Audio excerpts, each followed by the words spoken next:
Hey guys, before this one take, I just want to take a minute to talk to you about Autotempest.com. They've been a sponsor for a while, but even before that, we were using them to look through classified ads for cars because it makes searching so much easier than going to each site and typing in the same information over and over and over and over again. When I was looking for 240s and M3s, I got really sick of going to each site and typing in the make and the model and the transmission, and hitting enter and going to the next one and the next one.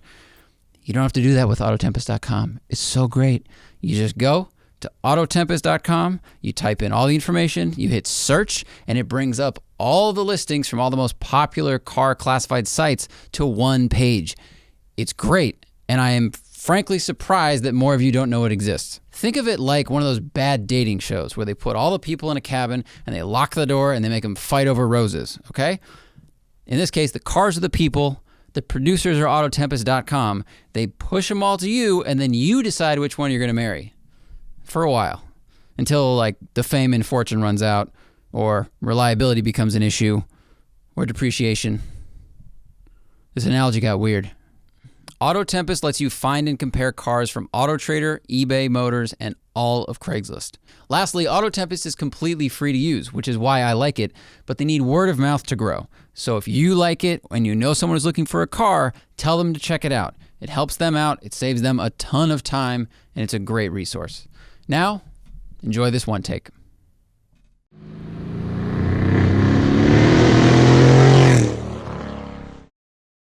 Morning everybody, welcome to a one take with the 2018 Jeep Wrangler Rubicon. Two-door, manual transmission, V6 Pentastar engine. I had originally planned to take this Jeep off-road camping yesterday. I took it to Big Bear Mountain, drove up a trail, and what I thought was going to be a moderate trail that would challenge me a little bit and be good on video was actually too easy. Most of it was like a fire road. There was a few spots with some big rocks where I had to put it in four-wheel and spun the tire a little bit, but 95% of it was too easy, so I thought you would have been a little bit bored and you probably would have made fun of me. Now, I am a novice when it comes to off-roading, so I'm still a little more cautious, and I know the car is much more capable than I am, but decided to come out here to Hungry Valley Off-Road Park, off-highway vehicle recreation area, and try some more difficult stuff so you can really see what this Jeep truck is about. Now, Jeep sells a lot of trim levels with a lot of options. So they start at the Sport model, which is $29,000. You get four-wheel drive, some basic skid plates, manual locks and windows. You get a small 5-inch touchscreen. You can get air conditioning, which is a $1,200 option, I recommend. And you can get a limited slip diff in the back, which is a $600 option, which I'd recommend. The next level up is the Sport S, and basically it's a little bit nicer. So you can get leather, you can get some heated seats. The locks and windows are electric. You can opt for a better stereo, an even bigger screen if you want. It's just a little upmarket and a little bit easier to use. The Rubicon takes kind of the niceties of the S and adds all of the hardcore off-road hardware that you might want. So we've got bigger Dana axles, 410 gears instead of 345s, an electronically disconnecting front sway bar. I've got electric limited slip front and rear for 4 low. It's got these cool gauge in the center that tells me my yaw and pitch and roll degrees. And what else does it have? It has 4 low, the other one does not. It's got an extra USB port, a bunch of auxiliary switches that you can program for LED lights or speaker, or I don't know, a ham radio, something like that. But the rest of it is all shared among the Jeeps, depending on, no matter the model number. So if you have a soft top Sport or a soft top Rubicon, you have the same improvements. So the Jeep's gotten easier to use, easier to drive. It's much better on the highway than the last one I drove, which is a 2015. But I digress. We'll talk about all that on the drive. So the Sport starts at $29,000. This is $47,000. There's a couple of options I would take off. I would take off the 8-inch screen. It can come with a 7-inch, which is plenty. And you get CarPlay, which I don't like that much. I would go with cloth seats and wheel instead of leather. I think it's just more comfortable and easier to clean. So that saves you a couple $1,000. And I would get rid of like the heated mirror package. I can't remember what it's called, but it's about $1,000. And the tow package. If I had one of these, I wouldn't tow with it. It's an $800 option, but if you tow dirt bikes or something, you might want one. But anyway, what we're gonna do is head off into Hungry Valley and hopefully find some like medium blue square difficulty areas. I'm gonna start in two-wheel drive. We have auto stop start off and traction off. And basically I'll show you how far we can get with just two-wheel drive. And then when we need four-wheel, we'll switch to that. And then when I need to disconnect the sway bar, we'll switch to that. And I'll kind of describe to you the different feelings. So this Jeep has the biggest tires ever sold on a Wrangler. They're 33-inch BFGs. It's an option.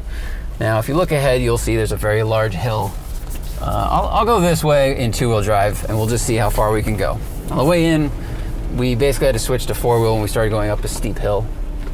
But we'll see if we can manage this without that, or we'll see if we'll roll down this hill. I'm gonna skip that. So you can probably hear that. A little bit of wheel spin. You know, the dirt here is pretty loose. It's not a very rocky area. They've done some improvements to the steering for this Jeep. That looks like it's a really aggressive angle. Other people have done it. We can do it too. The old Jeep had really vague steering on the highway and a lot of turns lock to lock, which was not very comfortable. I rented a 2015 Jeep that had a lift, and I remember just having to move the wheel a lot on the highway to keep it going straight. This is much improved. The ratio is kind of quick from like center to 15 degrees, so you can change lanes really easily without moving the wheel too much. But then once you start off-roading, the ratio slows down, so you can make minute changes with bigger moves of the wheel. So this is all, again, two-wheel drive, traction off. Here a little bit of wheel spin, but the tires are gripping really well. So once we come around here, I'm gonna switch to four-wheel. Four high, you can go into while you're going 0 to 45 miles an hour. You don't want to be spinning the wheel, so boom, four-wheel drive, four high. Immediately feel a huge difference in grip. It's very, very even. There's a pull in the front, a push in the back, no tire spin even with traction off. I mean, it really becomes pretty effortless. All right, so we're gonna head this way. Now, I am sorry to those of you who are Jeep loyalists who have probably gone on the Rubicon trail or other things, or in Moab. You know, you've done some really gnarly stuff, and I would love to join you and learn those skills. That's something I need to add to my quiver. For now, I'm a little timid, but it's all right. What else have they changed about this Jeep while we kind of transit to a more difficult spot? You can drop the windshield with a couple of bolts, and the wrench to do that is right here in the center console. They've made the doors lighter and thinner. One really clever thing is the door pockets are webbing instead of being a big plastic bucket, so it actually enables them to shrink the door, makes the cabin feel bigger. They also shrunk this center console. It used to be a little deeper. It's moved back with some smaller switches. It's got some clever rubber and hard plastic on it, and that helps the cabin feel bigger. Overall, the Jeep is lighter than the previous one, a little bit longer, a little bit wider. True of both four-door and two-door models. They've improved the soft top mechanism so that pulling it back from here is just two latches, kind of like an NA Miata. And opening the back has a really clever tension method where you pop the bottom off, and then the sides have these plastic gussets that it slips into. I really like it. It's like a bow and arrow. Just uses tension to keep that tight. And while it's all easier to use, it is also quieter on the highway. You notice a little bit more wind noise than a hardtop. I would get a hardtop personally to keep it quiet inside. Then that way your stuff feels a little more secure when it's locked in here. But, you know, some people like to put the top down, take the doors off, have maximum visibility while they go off-roading for wheel placement. All right, we're gonna go up this hill. I'm gonna go up this hill, and then we're gonna transit from here to a riverbed they have here that will help us demonstrate the electronic sway bar system. But right now, we're just going up. I got my foot in a stationary spot. Very little wheel spin happening. I mean, it's the most capable off-road vehicle on sale today. I know that the Defender is also really, really good. The difference, I would say, is that this feels a lot more analog. I know some of the Cherokees and the automatic Wranglers come with hill descent and hill ascent control. but this being a manual does not. All right, and actually that is a good segue to talk about the manual. If I was gonna get one of these, I would get one with the new automatic. It's got a new 8-speed. The ratios are much better than the old one. It gets a little bit better gas mileage. You know, the manual does give you the control a lot of people like, but what I don't like about the manual is I'm not seasoned enough in slipping a clutch to climb over rocks, so I tend to fry the clutch a little more than I like to. Now, I'm sure there are people out there, hopefully you comment, and actually if you can explain to me if there's a method, you know, that balancing point between keeping your momentum to go up an obstacle, but you don't want to go too fast to break a suspension part, and if you go too slow, you might just, you know, stop on it and have a bunch of wheel spin problems. So I was trying to find the balance yesterday, and I found that I was roasting the clutch a little more than I wanted to. Ooh, I smell clutch. So for me, I prefer the control of having my left foot on the brake and my right foot on the gas when I'm off-roading. But, you know, speak up in the comments with your pros and cons of manual versus automatic transmissions. All right, what else about this car do I like? Buttons are all really intuitive. They've got a smart hard button here that mutes the stereo instead of turning it off, which I think if I need to focus while off-roading, I would like to just turn the music off quickly, so that's kind of smart. The knobs have this rubberized plastic on them, which feels durable, grippy if your hands were wet or muddy. That's real smart. Same thing with the power window switches. They have the same thing. High pressure gas pipeline. We will try not to sever that. I mean, they've done a lot of clever things. Like the market for Jeep is utilitarian, right? You want to go out and off-road, go camping, you want to do things. So they designed this with function in mind. You know, I really like to look around and see that it's engineering first, form second, and form follows it. I mean, the dash is I think beautiful. The red color is great, but you have drain plugs in the floor pan. You can drain this interior cabin out if you submerge or do a river crossing. If it rains with the top down, all the buttons still work. They're all weatherproof. That's awesome. The shifter's nice. It feels like it's made of aluminum. It's made of metal. Popping up the rear seat only took one tug of a strap and it folds itself up. It wants to get out of the way so you can load things in easily. Taking the top down is easy. Removing the doors is easy. They have taken all the things that Jeep people liked to do and liked about their vehicles and made them work better and work and be simpler without losing any of the Jeepness. So now we're gonna go down a very steep hill. Again, we do not have the hill descent control option here. I'm just 4-wheel drive, first gear, 4 high, not 4 low. 4 low would help us, crawl down this.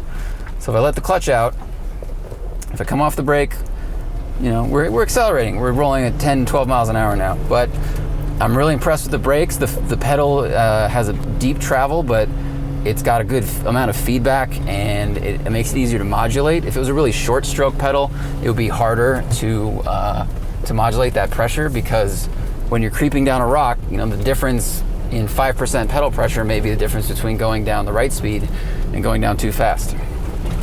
Highway, it's quieter than the last one I drove. It tracks really nice.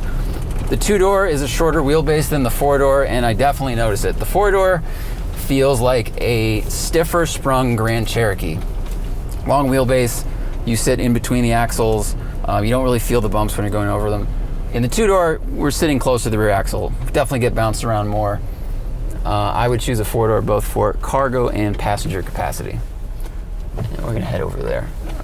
But can't knock the maneuverability of the 2-door. I was on a Jeep launch 2 years ago, and I drove the Rubicon 4-door up first, and I had to make a 3-point turn on a switchback. And then I drove up in their concept Jeep called the Shortcut, which was a shortened 2-door, made the turn no problem.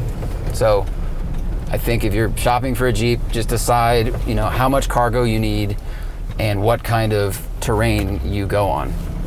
And again, if there are some seasoned Jeep people in the audience who have driven either one or owned either one, please let me know the pros and cons and what your experience has been, because I would like to learn more about that. Again, another hill. So Hungry Valley, or actually California in general, is not made up of really rocky terrain. I mean, you can find it, but most of California is high desert. Sorry, most of Southern California is high desert. So you get a lot of these hills of sand. You know, they can get steep. They can get ruts from the rain. The rocks, I mean, there's a reason King of Hammers is held in Apple Valley and Johnson Valleys, because they had to go there to find those rock deposits. But what we're gonna do is pause and head over to the riverbed practice area, and hopefully on video I can demonstrate for you the difference in behavior when you have the electronic sway bar engaged, connected, or when you have it disconnected. So we're gonna pause and go over there before the sun goes down. All right, so we are here now at Hungry Valley's four-wheel drive practice area. Quickest way to find something interesting, hopefully, is to come to something like this. I could drive around all day and try to find something you guys think is cool and I think is cool, but we're running out of light. So hopefully this will help you see the difference between sway bar connected and disconnected. So I'm gonna roll forward slow and get it in four-wheel drive, because I went back to two-wheel. So we got 4 high indicated. So first pass is gonna be four-wheel drive high, traction off, AC on, and sway bar connected. Turn my gauge brightness up a little bit. And it's weird. In some cars, when the knobs and dials are too easy to turn, it feels cheap. And here, it just feels like maybe it's the texture of the buttons that are kind of rubberized. It feels good. So this is, as you can maybe see, it's basically parking blocks that are angled like this in a river, and then a couple of really big rocks. Last time I was in here was with Matt, and I drove that's a huge rock. Drove a PT Cruiser. Now we're on the rock. On snow tires in here, in a video that will probably never be seen, unfortunately. So this is a good test of my gauge, which has my pitch and roll. My roll now is 10 degrees, 11 degrees. Woo! This is scary. So the gauge does not have a yellow or red meter that I see, but that's okay. The Rubicon comes with rock sliders, which is pretty awesome if you're that kind of person. I'm not that kind of person. But again, it's 47 grand. You know, if you want a turnkey, I'm gonna get out of here because that boulder may be too big. If you want a turnkey Jeep with a warranty that comes with really capable hardware, this is one you can buy. Okay, so that's what it looked like from the front with sway bar connected. So now, while rolling slow, hit sway bar disconnect, it blinks. Sway bar disconnect in progress. Sway bar disconnected. Pretty cool that, you know, back before these were invented, you had to get out, unbolt your sway bar, and that gives you more articulation. You know, the sway bar is attaches the suspension to the body. And if the wheel moves up, the body moves up. With it disconnected, you don't have to worry about that. But of course, if you've ever watched a trophy truck take a corner, and they have a ton of lean and lift one of their tires, it's usually because they have no sway bars, and that wouldn't be a very fun highway experience. So this is now the same course. I know it's kind of mild, but hopefully it just helps showcase what this thing has and what it can do. I'm gonna put my wheels on the same obstacles. So this actually brings us to the engine. This is the V6 Pentastar. It's got about 265 foot-pounds of torque. I will say the front feels looser, and the front of the cab is not angling quite as much. You can get an optional 2-liter turbo engine with this, which has 295 foot-pounds of torque, but the power band is higher up. So you get more torque, and maybe if you're really good at off-roading, you kind of know how to get it to the power band and slip it to climb over things. I thought I'd like the NA motor better because there's no lag. But what I'm realizing is I think I would like an engine with even more low-down torque. There's a diesel that's coming. That might be the move. There's that giant rock that I am hitting with my tire. They've lowered the belt line this year. Let's see, what am I at, 13 degrees? They've lowered the belt line so visibility is easier out the sides. This is terrifying. How do you not fall over doing this? And I stalled the car. Again, I prefer an automatic. It's hard. I'm worried about slipping the clutch too much. And I'm worried about going too fast over these obstacles. But that's how you do it, I guess. So hopefully that front shot gave you an idea of the difference in lean and articulation when you have the sway bar connected or disconnected. You know, I want to do another video with an off-road vehicle that is more hardcore, but I want to go with someone like Andrew Collins from Jalopnik, someone who knows how to off-road, can kind of show me those things. But what I want to impress to you guys is off-road camping, which I get to do like once a year, is one of the funnest things I've ever done. If you haven't seen our series, Smoking Tires, All Cars Go to Heaven, go to our website, smokingtire.com, and click on Vimeo, and just watch the trailer. It's where we take crappy Craigslist vehicles and drive them across entire states in the United States, off-road as much as possible. And what we learned is, one, cars can do a lot more than you ever thought. You know, we take fish out of water passenger cars or minivans and drive them over rocks and ruts and riverbeds that they shouldn't. But the other thing I realized is that you can see so much more in a day or a week of camping and driving than you would in a month of backpacking. I just went backpacking for 2 weeks and we covered about 24 miles round trip. But every day, if you want to see new things every day, you got to break camp every day, you know, put 60 pounds on your back every day. And it's possible the landscape won't change that much because of the terrain you're in and the geology. You know, the mountains are the mountains. But if you're driving, I mean, in one day in All Cars Go to Heaven, we did 100 miles once and we saw red dirt in Utah, slick rock, and then high plains, all in one day. And you just see the landscape transform. You can see the country or another country, whatever it is. So this is a lot of money for a Jeep, but one, Jeeps hold their value very, very well. And two, I think if you buy one of these, don't park it in a parking lot, don't take it to the mall, don't make it a fashion statement. There's more comfortable options out there. Use it for what it's built for, because you're missing out on you're missing out on amazing experiences, and you're missing out on a lot of what your country and this country have to offer in terms of experience and beauty. So hope you guys liked the video. I hope you go off-roading. Check out the Wrangler if you're interested in it.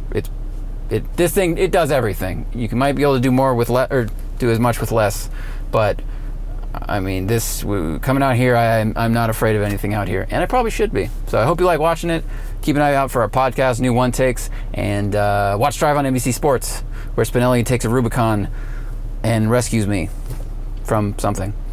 See you guys later.